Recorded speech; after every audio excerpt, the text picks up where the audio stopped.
Happy Saturday, my starters.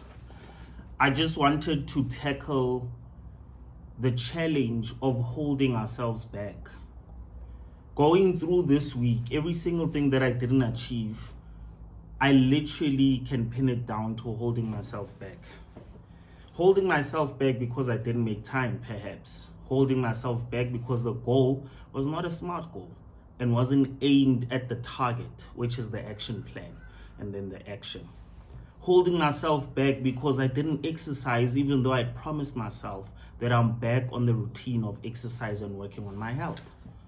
What are you holding yourself back at?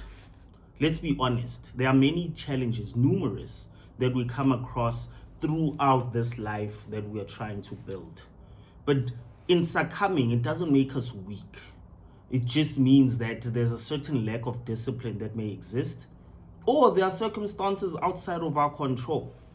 If we go back to the 7 Habits of Highly Effective People by Stephen Covey, he'll tell you that you need to put first things first. And he'll tell you that you need an action plan.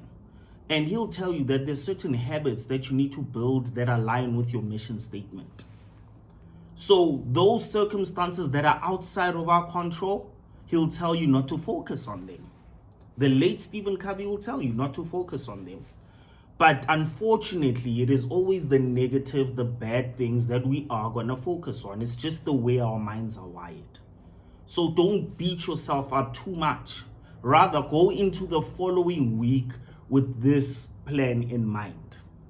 Number 1, set your goals, set your objectives, align your mission statement. What is it that you want to achieve for this week? That's the first thing. Set your goals. Make sure they are smart, they are specific, measurable, achievable, attainable, they are realistic, and they are timely. So they have a time attached to it, right? Then you have to create an action plan, and that action plan must have timelines and timestamps. That way you'll be able to celebrate the small wins as you go along. So an action plan must be pretty concise. You don't need a detailed essay with regards to the action plan unless what you do want to achieve is technical.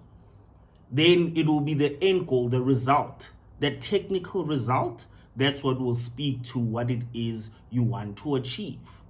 Important, type it down, set an alarm for it, write it down, whatever method works best for you insofar as an action plan is concerned.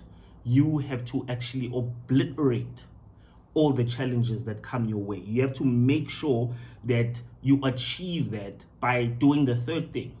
And the third thing is doing away with distractions. Do away with things that steer you away from what it is you want to achieve. So do away with distractions. Those distractions could be old bad habits, like not waking up on time, snoozing the phone 100 times before waking up, right? Not building proper connections with your family, bad habits because you are isolated and living in your own mind, or perhaps living in the past, or perhaps living in the future. So be more present and align yourself with that you want to achieve by eliminating all the distractions, mitigating all the problem areas in your life, and focusing on what it is you want to build. Another way of dealing with those distractions is doing number 4, which is aligning yourself with like-minded people. People that will build with you, people that will encourage you, motivate you, steer you in the right direction when you're being lost. Critical, very important. People that will hold you accountable. If you really want to lose that weight, you know what's the best thing to do? Tell everyone around you that this is what I'm aiming for, this is how I want to do it, and this is the role that I want you to play in my life as I challenge myself and attack this specific goal. It's up to you to actually do that. But like-minded people will support you through it, will build you, will actually highlight when you're lacking so that you are indeed steered in the right direction, so that you are indeed geared to take up whatever obstacles that may actually come your way.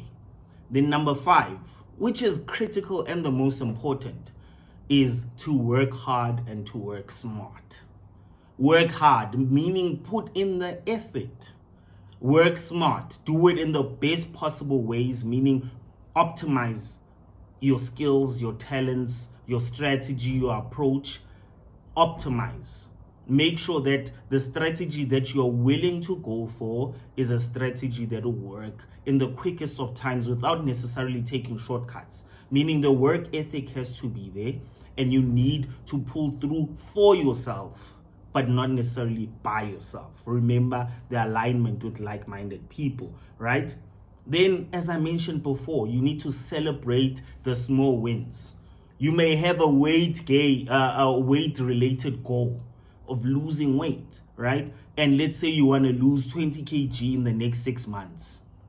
Celebrate that first kilogram that you lose in the first 2 weeks or in the first week.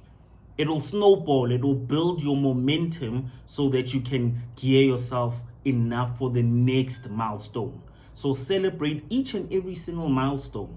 I remember when I was starting this YouTube channel, I celebrated each and every subscriber that subscribed on my channel, every positive analytic that related to my channel. I celebrated that. It was a win. It was a big deal for me. And I handled it accordingly because I knew you need to celebrate those small wins. And then the next step is to just do it all over again. Repetition, repetition, repetition.